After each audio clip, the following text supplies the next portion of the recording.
So I love to use video analysis when working with younger athletes because it gives you the chance to really pick apart sort of how they're moving and how they're running. And if you can intervene, at that early stage, they don't really build up bad habits that you have to kind of address later.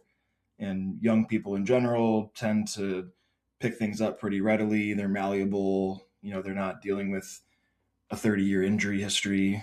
Like, so a lot of times it's not even a whole lot of stretching or that kind of thing. It's more technique work and cueing and drills and games to get them to pick up on concepts.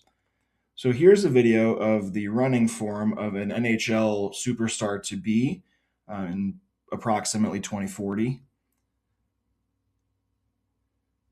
So he's running away from me there. So right out of the rip, we can use another app, a free metronome kind of metro timer application to determine that his cadence is 234 steps per minute, which isn't too bad at all. What strikes me from these views is a couple of different sort of left versus right asymmetries. So when he's in left stance in the left hand image, he's approximately 30 degrees kind of toe out or externally rotated, where things generally look a lot more square on his right side. There's a little bit of toe out, but not nearly so much so. And then similarly, at the end of swing, like when the leg is all the way back, while the other one is on the ground, his left side looks fairly, maybe 90 degrees bent at the knee and pretty externally rotated from the hip. So if the foot goes in, it means the hip points out. So there's a lot more external rotation present, but also not a whole lot of knee flexion. Where the right side has a whole lot more knee flexion. It's more that kind of kick yourself in the backside kind of position. So we'd look at those two pieces of information and correlate that with length testing, range of motion testing, any kind of a swing phase lack of knee flexion. We're looking at rectus femoris, the longest quad that crosses the hip and the knee. So that would be a strong suspect for that left side kind of swing limitation. And any kind of a externally rotated toe out, too many toes, we're looking at calf length, ankle mobility, and foot pronation type stuff. So this gives us a lot of great hints of like things to look at and that might need to be addressed. Now coming back in the other direction, coming towards the camera,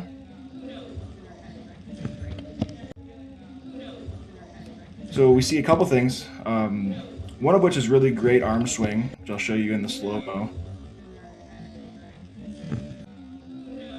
So not too bad at all there. But what he generally does to stop, if we go back and watch it one more time, even we go back to the from behind view, he slows by leaning back and kind of just like letting his feet get out in front of him and putting the brakes on that way. So we know that to be maximally agile, we need to kind of drop our center and chop the feet and get low, especially preparing to change direction. So that's certainly the types of drills that I would incorporate in the speed and agility, quickness type programming for this young athlete, as well as probably some mobility work for rectus, as I mentioned, some ankle stuff. Really just working to hone this running technique as this athlete continues to train and get stronger without ever having to like sustain the injury that brings them in on the back end. And then we're undoing bad habits and dealing with aggravated tissues. So all of this you can provide, for the reasonable out-of-pocket expense of 10% of his lifetime professional hockey earnings. Totally reasonable.